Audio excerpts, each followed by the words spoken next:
the reason also why Ukraine is so short on infantry, it's not only just because they're not mobilizing enough, they're not dragging enough people off the street, or however it's often portrayed.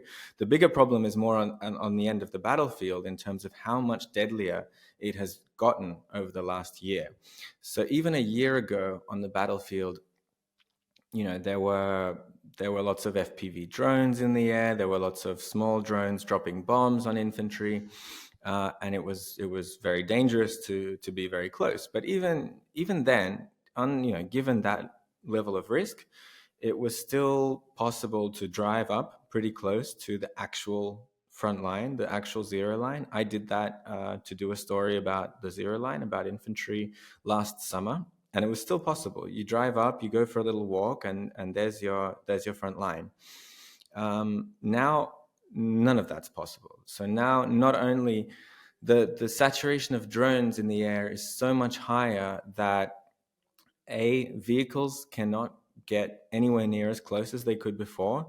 Now even 10 kilometers away, or 15, like 10 miles away, that's an area where most vehicles are being hit by drones in a few minutes.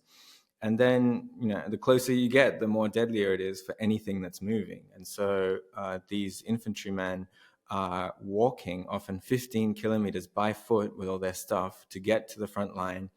And the really miserable thing is they're often staying there for months at a time, and they're not even able to really put their head out and actually do some fighting if the Russians are coming, because then they'll be seen and they'll be hit by everything the Russians have.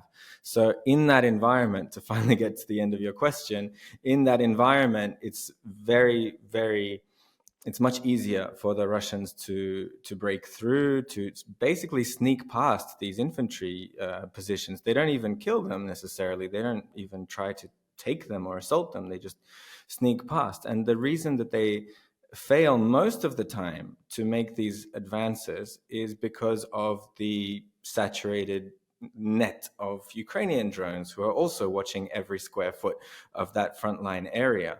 But if there's enough of the Russians coming through, if they're sneaky enough, which is a lot easier when it's summer and there are a lot of leaves on the trees, then that becomes a big problem for Ukraine. And that's what happened in Pokrovsk. So you say that at the moment the situation in Pokrovsk is probably irreversible. Do you know how many Russian troops are actually in the city at the moment? Definitely in the hundreds. The general staff admitted to it being over 200 a few days ago. And since then, unfortunately, because it's not only the problem of them sneaking around in the city, but the problem of the entrance to that city from the south has now been opened up, and they can just keep flowing and flowing in. Unfortunately, the So what are situation. they actually doing when is there actual fighting in Pokrovsk itself, in the city itself? Yeah, so what they do is once they go in, if they make it past these infantry positions, once they're inside an urban area like Pokrovsk, we're talking high-rise, 9-story buildings, also smaller houses, a lot of basement areas, industrial zones. There's just a lot of places to hide, and very slowly, make your way through the city. Drones are trying to watch everything and keep up, but it just doesn't become possible anymore. And a big reason for that is because the Ukrainian drone units, they need a stable place to work. They are working from maybe 3-5 kilometers back from the front line normally.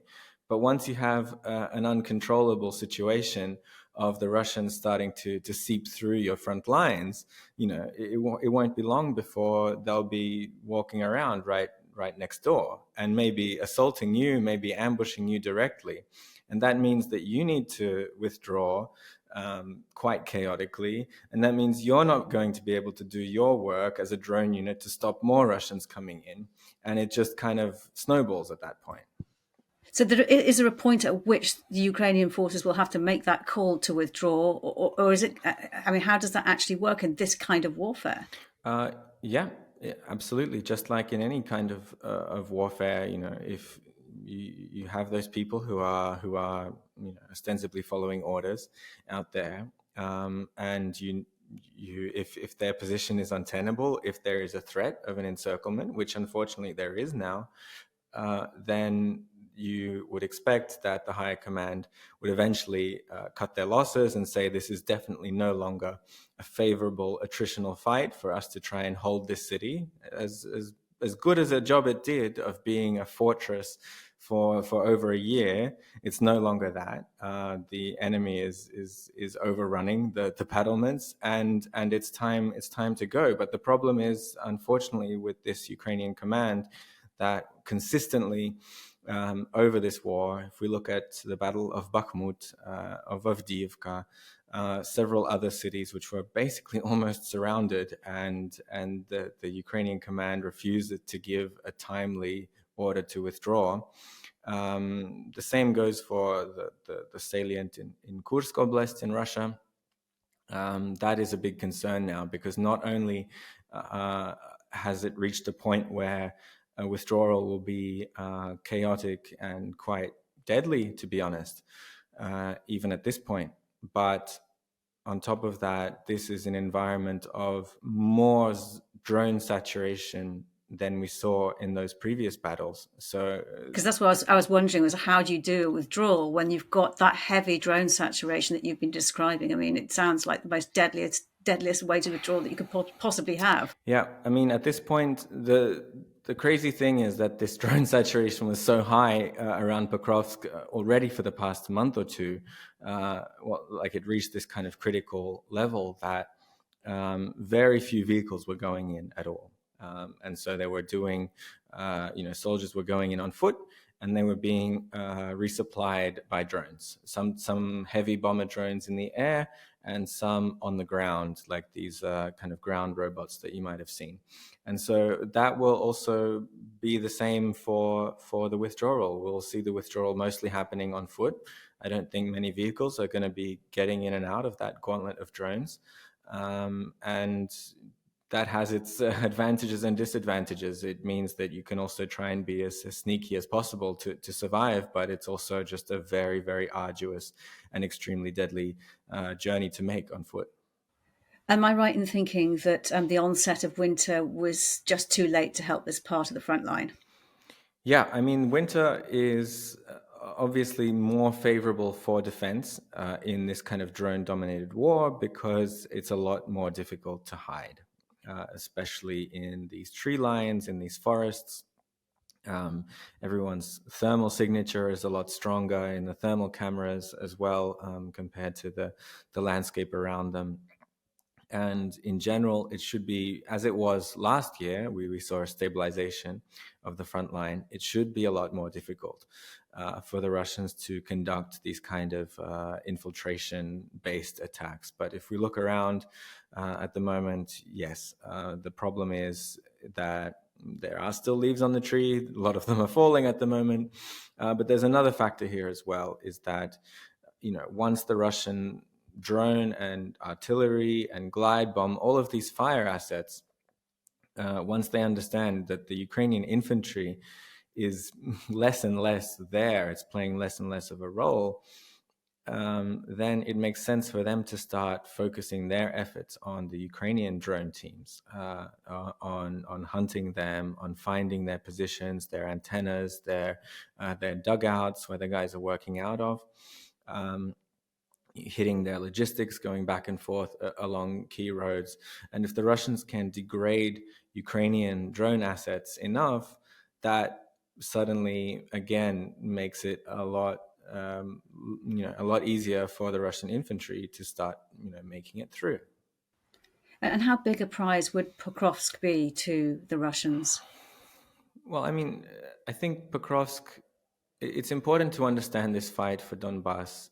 It's been politicized a lot, and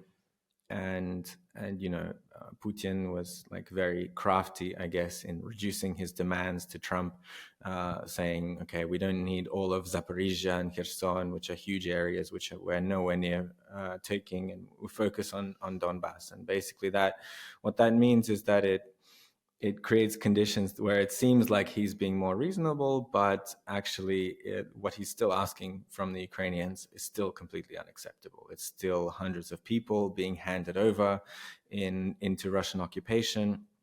It's still, your best lines of defense just being handed over, all in exchange for a ceasefire, for a promise that Russia won't attack again. The real context in which this is happening is a larger war of attrition between Russia and Ukraine, where Russia is looking to degrade Ukraine's capacity to defend more than their own capacity to attack is being degraded. It's a large numbers game, and Ukraine and both sides have the opportunity to concentrate forces here or there, prioritize this or that territory.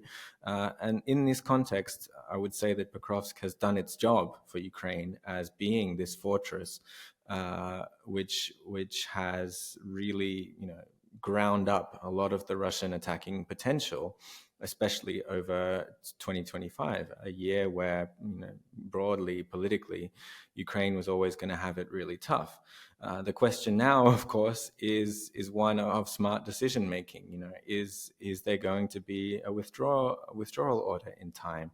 Is there going to be have there been well defended, well prepared lines of defense built behind Pokrovsk in advance, for that to happen? That's been an issue which the Ukrainians have consistently really underperformed in, and has caused real big problems on the front line. So all of these things come into play. But for now, if we just say put a bookend on this battle now, although it's not over, I would say that it has done its job.